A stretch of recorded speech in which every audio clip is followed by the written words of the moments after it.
मधुबन के बाबा, मधुबन के बाबा मुरली वाले, आपका क्या कहना, आपका क्या कहना। ओम शांति। आज 11 अगस्त 2023 के साकार मधुर महावाक्य हैं।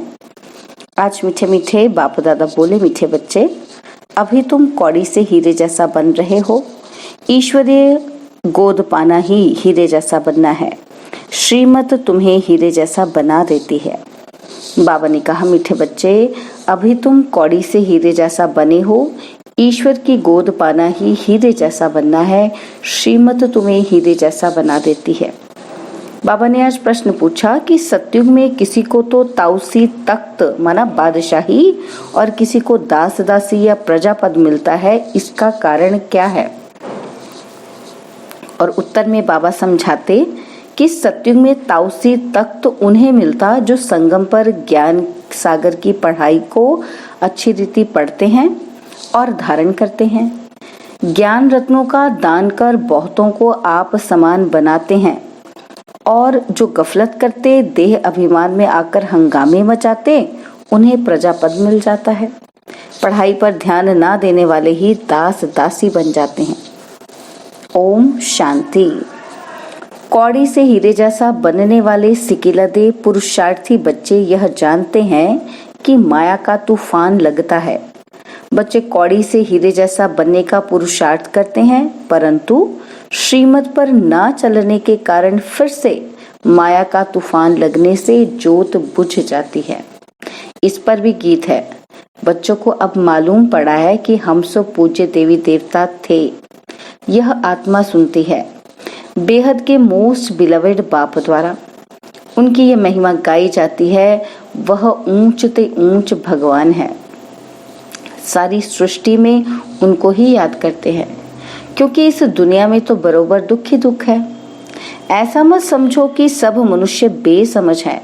समझते भी हैं कि भारत बहुत प्राचीन ऊंच था, कि जो प्राचीन भारत है वो बहुत ऊंच था और सभी खंड अथवा धर्म थे ही नहीं, इसलिए तो भारत को प्राचीन कहते हैं। इतना समझते हैं, परंतु वह कैसे हुआ, कब हुआ, तो भारत फिर हीरे जैसा कब और कैसे बनेगा, ये नहीं जानते। अभी तुम बच्चे सम्मुख बैठे हो और जो परदेश अर्थात बाहर सेंटर पर रहते हैं वह भी सुनते हैं। हीरे जैसा बनाने वाला बेहद का बाप कहते हैं कि यह तुम्हारा अंतिम ईश्वरीय जन्म है, जबकि भगवान बैठ हीरे जैसा बनाने के लिए तुमको पढ़ाते हैं। तो ऐसे बाप का कितना ना रिगार्ड रखना है। सत बाप, सत टीचर, सत गुरु का रिगार्ड रखा जाता है। बाप कहते हैं, बच्चों को सुख देने वाला मैं ही हूँ। इस समय तुम बच्चों को सुख देने के लिए आकर अपनी मत देता हूँ। भगवान ने जो श्रीमत दी थी वह फिर मनुष्य ने गीता में लिखा है, परंतु यथार्थ नहीं। अब ये तुमको ऊंचते ऊंच हीरे जैसा बनाते हैं। स्वर्ग में तो तुम आ ही सकते हो ना। यूं तो सारी दुनिया की आत्माएं बच्चे हैं बाप के। प्रजापिता ब्रह्मा तो है ना। इस समय शिव बाबा के पोत्रे कहलाते हो, फिर परपोत्रे तरपोत्रे भी कहलाते हो। वृद्धि तो होती जाती है ना। वास्तव में सभी का रचयिता मैं बाप ही हूँ। पूछते हैं ना कि तुमको किसने पैदा किया, तो कहते हैं अल्लाह व खुदा ने। इतना समझते हैं, परंतु कैसे पैदा करते हैं, कैसे इतना सब वृद्धि को पाते हैं, ये कुछ भी नहीं पता है। ये तो तुम जानते हो कि सतयुग में बहुत थोड़ी रचना होती है। जरूर रचयिता भी होगा जो नई दुनिया रचते हैं। नई दुनिया में देवी देवता पद प्राप्त कराते हैं, तो जरूर पुरानी दुनिया का विनाश भी कराते होंगे। ये कोई भी नहीं जानते। अथाह किताब शास्त्र आदि लिखते हैं, समझते हैं कि ये फिलॉसफी के शास्त्र हैं। फिलॉसफी ज्ञान को कहते हैं, परंतु ये किसी को पता नहीं कि ज्ञान का सागर तो एक ही परम पिता परमात्मा है। तुम इस द्वारा नॉलेज पाकर हीरे जैसा बनते हो। ईश्वर की गोद पाना ही हीरे जैसा जन्म है। हीरे जैसा बनाने वाला बाप हमको हीरे जैसा बना रहा है। बलिहारी इनकी गाई जाती है। सतयुग में तो बलिहारी की बात ही नहीं, वहां तो ये ख्याल भी नहीं रहता। तुम अभी जानते हो कि हम अभी न शूद्र हैं ना देवता हैं, अभी हम ब्राह्मण हैं। तुमको ही सुदर्शन चक्रधारी कहा जाता है। यहाँ तुम सुदर्शन चक्रधारी बन विष्णु कुल में जाकर राज्य करेंगे। सुदर्शन चक्रधारी कमल फूल समान तुमको यहाँ ही बनना है। यहाँ है पुरुषार्थ और वहाँ है प्रारब्ध। ऐसी बातें दुनिया में कोई नहीं जानते। बाप कहते हैं माया ने तुमको तुच्छ बुद्धि बनाया है। तुम हीरे जैसे देवी देवता थे, पहले तुमको पता ही नहीं था। दुनिया में तो अनेक मतें हैं, कोई क्या कहते कोई क्या कहते। कोई कहते हैं मनुष्य मरते हैं फिर नए पैदा होते हैं, और कोई कहते हैं कि जैसा संकल्प करते वैसा बन जाते हैं। अनेक प्रकार की मत वाले हैं। तुम हो श्रीमत पर चलने वाले। श्रीमत से तुम्हारी भी श्रेष्ठ मत बनती है। तुम ही जानते हो, सब तो नहीं जानेंगे। भल कोई लखपति पद्मपति है, परंतु इस ज्ञान में आना बड़ा मुश्किल है। कोटों में कोई ही आता है, क्योंकि साहूकारों पर लफड़े बहुत हैं। ड्रामा में नूंद ही ऐसी है जो गरीब ही ईश्वर की गोद लेते हैं। यह रथ तो उनका है ना, तो बाप दादा दोनों इकट्ठे हैं, यह तुम ही समझते हो। निराकार भगवान को अपना शरीर नहीं है तो जरूर लोन पर शरीर लेना पड़े, तब तो भगवानुवाच हो सके। श्री कृष्ण भगवानुवाच हो नहीं सकता, उनको तो झट सब जान लेते। यह है निराकार, इसलिए इनको कोई जानते नहीं। आजकल बहुत मनुष्य वेश बदलकर कृष्ण का रूप धारण करते हैं, पैसे कमाते हैं, सब माया के मुरीद बन गए हैं। अभी तुम ईश्वर के मुरीद बनते हो। कोई तो 100% ईश्वर के मुरीद बने हैं, उनकी शरण ली है, बाकी सब माया रावण की शरण में फंसे हुए हैं। बाबा ने समझाया है कि खास भारतवासी सब शोक वाटिका में है, सारी दुनिया ही लंका है। उन्होंने तो शास्त्रों में हद की बातें लिख दी हैं। बेहद का बाप बेहद की बातें सुनाते हैं।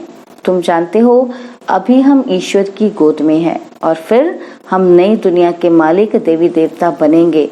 वहां तो माया होती ही नहीं। सूर्यवंशी चंद्रवंशी बड़े साहूकार होते हैं, फिर जब वैश्यवंशी बनते तब हीरे जवाहरात के मंदिर बनाते हैं।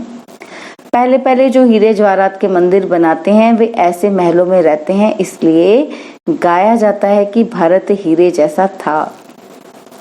अब तो कौड़ी मिसल है, यह है ही पतित दुनिया।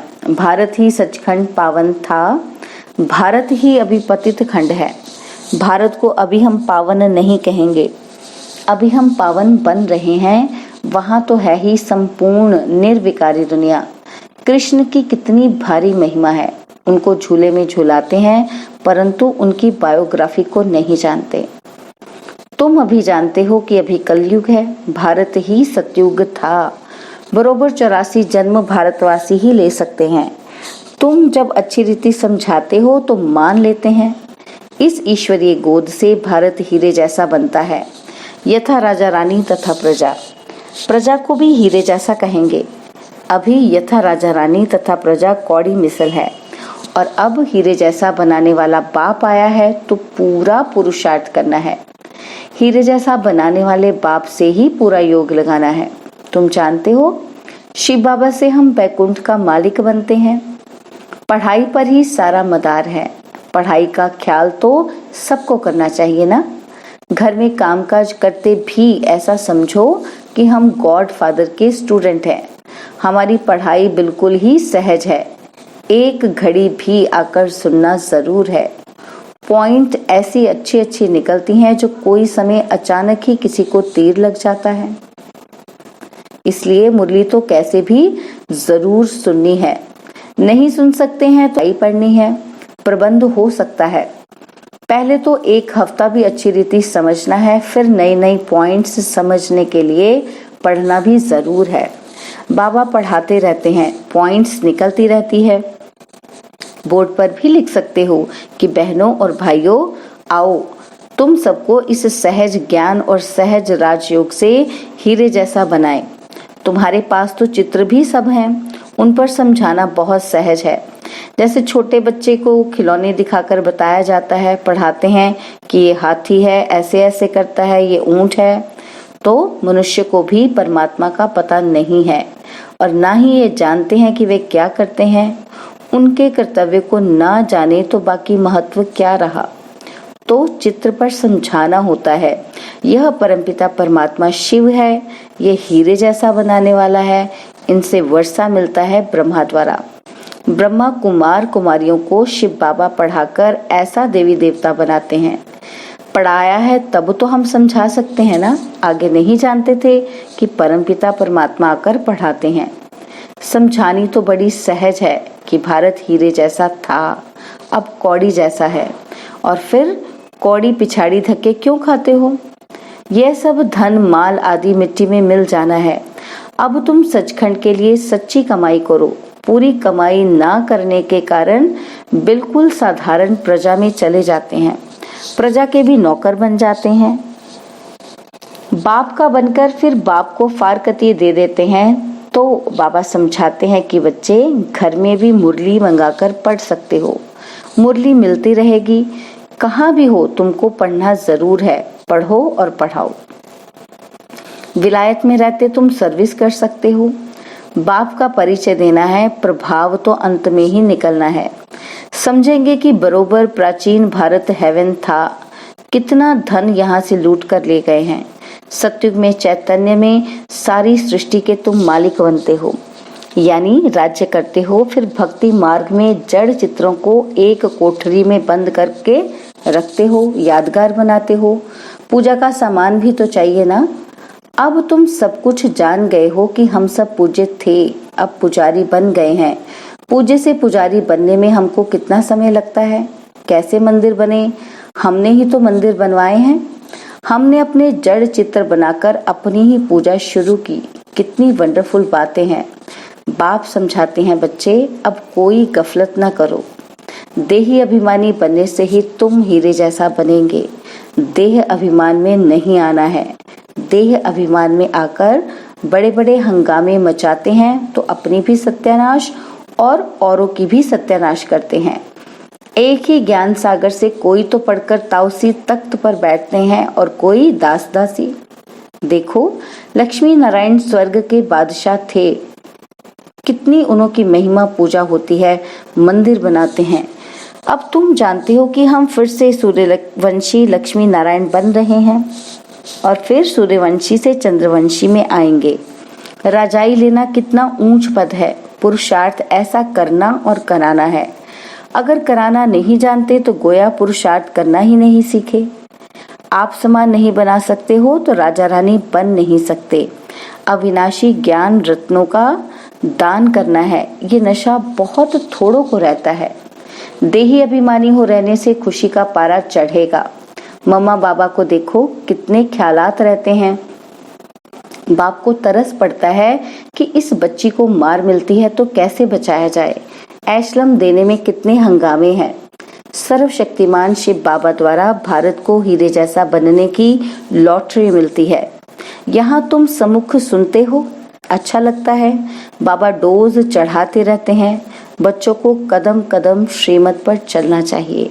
अच्छा, मीठे मीठे सिकिलते बच्चों प्रति माता पिता बाप दादा का याद, प्यार और गुड मॉर्निंग। रूहानी बाप की रूहानी बच्चों को नमस्ते। हम रूहानी बच्चों की रूहानी बाप दादाजी को दिलवा जान सिकवा प्रेम से नमस्ते। ओम शांति। प्यारे बाबा, मीठे बाबा, मेरे बाबा, शुक्रिया बाबा, शुक्रिया बाबा, शुक्रिया। धारणा के लिए मुख्य सार है। पहला पॉइंट है, सुख देने वाले बाप टीचर सतगुरु का रिकॉर्ड जरूर रखना है। उनकी मत पर चलना ही उनका रिकॉर्ड है। और दूसरा, घर का कामकाज करते स्वयं को गॉडफादर का स्टूडेंट समझना है। पढ़ाई पर पूरा ध्यान देना है। मुरली मिस नहीं करनी है। सचखंड के लिए सच्ची कमाई करनी है। बाबा ने आज वरदान दिया, पास्ट प्रेजेंट और फ्यूचर को जान, मायाजीत बनने वाले मास्टर त्रिकालदर्शी भव।